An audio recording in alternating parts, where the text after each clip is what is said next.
Mulut adalah pancaran dari apa yang ada dalam hati. Seperti bukit es sepertiga di atas, yang 2/3 lagi ada di dalam. Maka yang keluar itu sepertiga. Apa yang ada di dalam itulah 2/3. Seperti air yang disimpan di dalam ceret. Apa yang keluar menunjukkan apa yang ada di dalam. Qad badatil baghdha'u min afwahihim, sudah terlihat nampak ada kebencian keluar dari mulut mereka. Wa ma tukhfi suduruhum akbar, apa yang tersembunyi di dalam dada hati mereka lebih besar daripada yang keluar dari mulut mereka. Maka kita lihat ada para ulama yang keluar dari mulutnya tasbih, tahmid, takbir, doa, mengingatkan orang, tapi tidak selamanya kelembutan. Ada masanya tegas tentang halal dan haram. Ada masanya tegas. Nabi pun melaknat qanata syahran. 1 bulan Nabi mengangkat tangan membaca kunut di salat 5 waktu. Allahumma la'an bani Ri'il, Allahumma la'an Zakwan, Allahumma la'an Usayyah. Laknatlah Ri'il, laknatlah Zakwan, laknatlah Usayyah. Di dalam salat dia melaknat, bukan dalam ceramah, bukan dalam khutbah, dalam salat. Summa tarakahu, setelah lewat 1 bulan dia meninggalkan laknatnya. Kunutnya tetap, yang ditinggalkan laknat dalam kunut itu. Kenapa Nabi melaknat Bani Ri'il, Bani Usayyah, Bani Zakwan? Karena mereka membunuh 70 da'i yang dikirim untuk berdakwah. Mereka habisi, mereka bantai, mereka pancung, dilaknat oleh Nabi. Tak ada Nabi mengatakan ketika sahabat datang, ya Rasulullah, 70 da'i kita sudah dihantam, dibunuh, dipancung, ditembak, dipanah, ditombak. Apa sikap kita? Maafkan saja, serahkan aja pada Allah. Ini adalah bentuk kelembutan hati kita. Enggak ada Nabi apa yang mengajarkan begitu, bukan Nabi Muhammad sallallahu alaihi wasallam. Tapi ketika giginya patah, pelipisnya berdarah, sahabat mengelilingi beliau, lalu datang satu orang sahabat mengatakan, berdoalah ya Rasulullah, engkau punya doa mustajab. Kalau kau doakan musuhmu ini, rata mereka dengan tanah, mati mereka semua.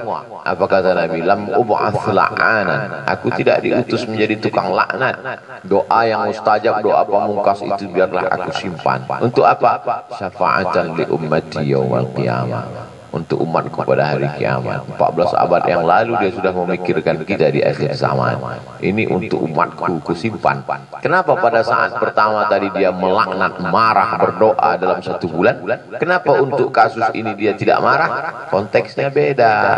Ketika dia marah tadi, konteksnya 70 orang da'i, ulama yang dikirim.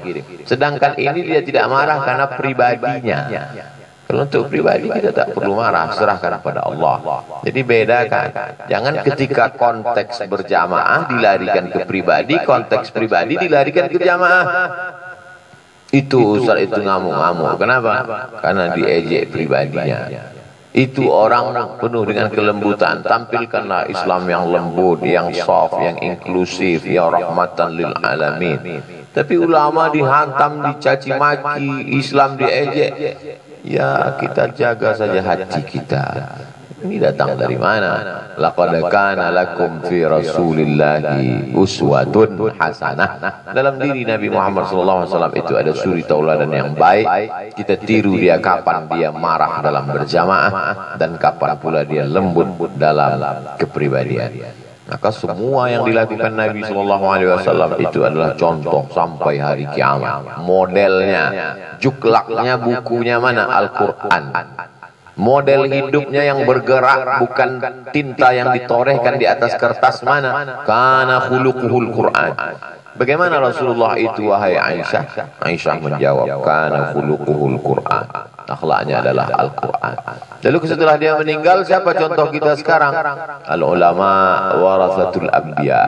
Nabi tidak meninggalkan istana yang megah, tidak meninggalkan kursi emas, tidak meninggalkan nampan, gelas, piring, tempat makan dari emas. Bahkan dia melarang dari emas, dari perak. Yang dia tinggalkan adalah para ulama. Tinggal kita ikut saja para ulama, pewaris para nabi sallallahu alaihi wasallam, alaihi wassalam, afdhalus salah wa azkas salam. Insyaallah selamat. Kata Nabi SAW, taraktu fikum, tinggalkan pada kamu amraini in tamassaktum bihima lan tadillu abada, kitabullah wa sunnati, kitabullah Al-Quran dan sunnah Rasulullah sallallahu alaihi wasallam. Bangun pagi sunnah, salat berjamaah sunnah, berbagi sunnah, saling watawasau bil haq watawasau bis sabr sunnah, sarapan pun sunnah juga. Jadi jangan kita tinggalkan sunnah yang itu karena terlalu lama sunnah yang ini. Harus ada seimbang sunnah. Udah baunya, karena menyiksa jamaah itu bid'ah.